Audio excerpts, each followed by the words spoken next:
Okay, today you're going to learn the product rule, which is a rule you're going to be using a lot from this point forward. It comes up all of the time. So the first thing we're going to do is just explore it a little bit in the do now. So we have, does the product rule for derivatives work similarly to the sum and difference rules for derivatives? In other words, can we separate the terms?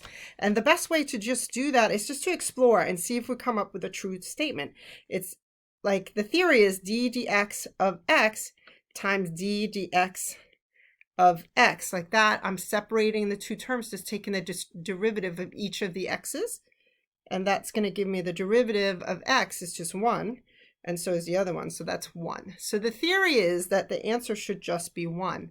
But if I look at this, d dx of x times x is x squared. And when I take the derivative of x squared, I get 2x. So that is definitely not the same. And I've already proven the power rule, and I know that that works. So that means this separating does not work. So that's where the product rule comes in. We have to then find another method, and we're going to prove that one as well. It says the product of two differentiable functions, f and g, is itself differentiable. So in other words, when I multiply two differentiable functions, their product is going to be differentiable. Moreover, the derivative of fg is the first function times the derivative of the second function plus the second function times the derivative of the first. That wording is usually what people, after they use it a lot, that's what's going through their mind when they're actually doing it. That's what your brain is vocalizing to itself. So it's a good idea just to think of it in terms of words as well. But in terms of the symbols here, it is the d dx of f of x times g of x is equal to f of x g prime of x plus g of x times f prime of x. Or using UV notation is also pretty common. It just looks more condensed. It's the UV prime, so that's the product of u and v. Take the derivative of that is equal to uv v prime plus vu prime. The proof for it, however, has a little bit of a trick to it. If any of you guys ever did factoring with finesse or anything like that, where you put in a term and take it back out, that's really what the trick is behind it. Now, don't worry, you're not expected to do this on your own. Once we prove it, we can use it. So we have d dx of f of x times g of x is equal to the limit as delta x approaches 0 of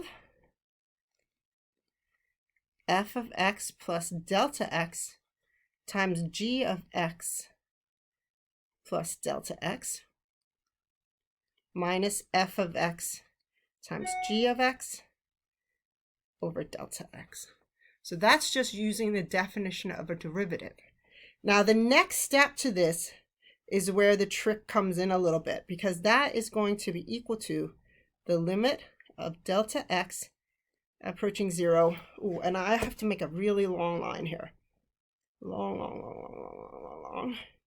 And we are going to have f of x plus delta x times g of x plus delta x.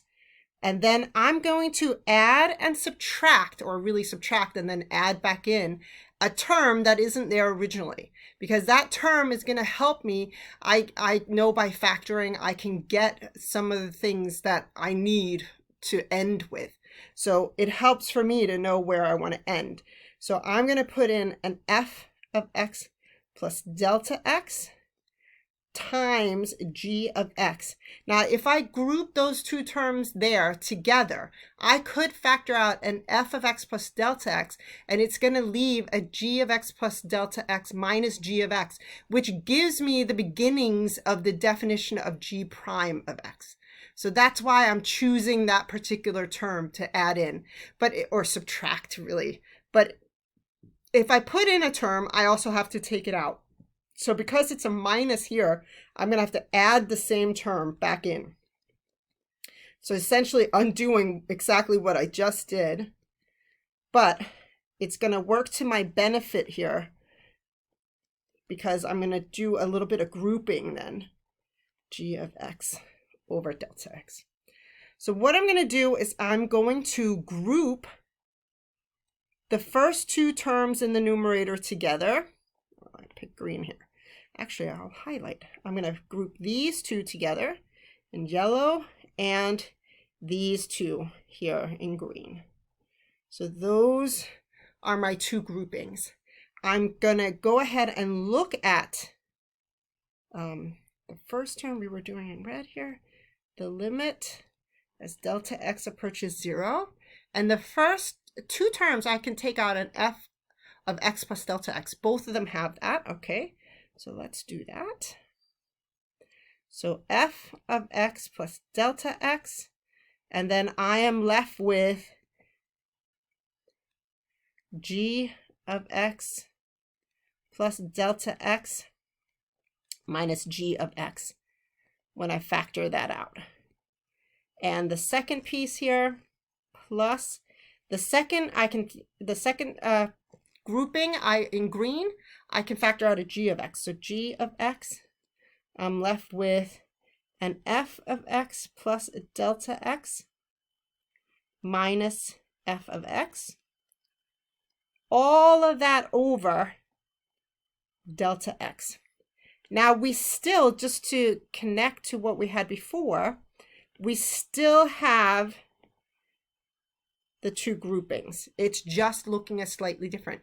Now, because I have a common denominator, I could separate these two things into two separate things, or these two terms into two separate fractions, as long as delta x goes into both of them. So that should still work. So let's rewrite that a little bit.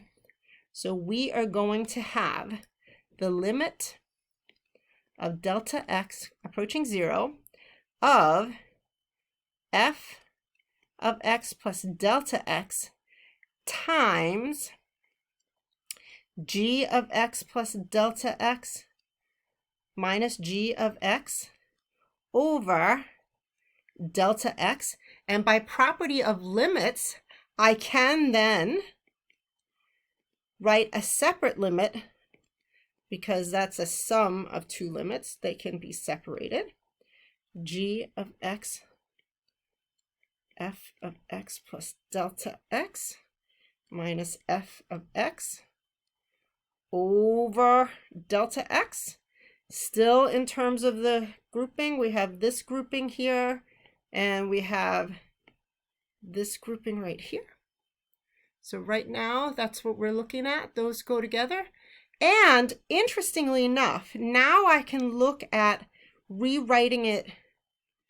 Now, here, I'm just making it really explicit. You may see it already, but I'm going to write it as f of x plus delta x in front, and then this one, g of x plus delta x minus g of x over delta x times. So I'm just pulling one of the factors in the numerator out in front of the fraction, which you can. It's going to give me the same value. And then the limit as delta x approaches 0 of g of x times, and then we could do the same thing. I'm really just trying to show you explicitly that we get the different definitions for limits. So here, now to make it really explicit, let's pick a different color. This one with the limit, as well as the one I'm going to highlight now. What color should we pick? Pink may not be the best. Let's try.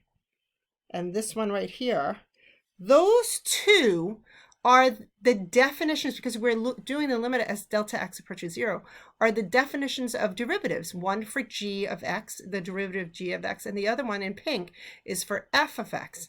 So that means when I apply the limit, let's apply it. The limit as delta x approaches 0 of this first term here, well, delta x approaching 0 is just going to give me f of x. And in blue, because we're approaching, delta x is approaching 0, it is the definition of g prime of x plus, and then the limit as delta x approaches 0, the g of x right here that I'm underlining there is not affected by the limit at all. It just stays g of x because there's no delta x in it at all. And then, oh, the pink one is the definition for f prime of x. And now we have just proven the product rule.